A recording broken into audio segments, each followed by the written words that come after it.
Atome is not a credit card. It is a buy now, pay later. It doesn't need a lot of requirements and proof of income. One valid ID lang ang kailangan. Hassle-free and mabilis mag-approve. It has a spending limit up to 200,000 pesos. Pwede ka rin dito mag-cash advance up to 50,000 pesos. Number one advantage is the convenience because it has installments options. Pwede ito magamit sa online and physical stores like Shopee, Lazada, TikTok Shop, Watsons.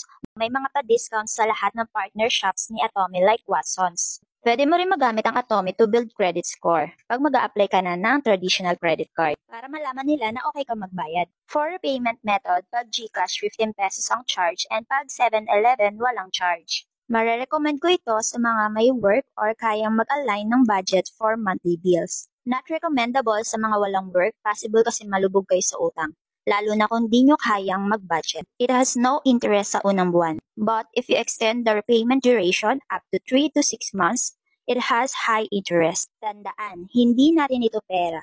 Pinahiram lang sa atin ito. Use it wisely. Pumaskas lang sa kayang bayaran monthly. Sa mga gustong mag-apply, i-click nyo lang po yung link sa bio ko or sa comment section. Lost the chance to win an iPhone 15 after you apply. Try it now. Good luck!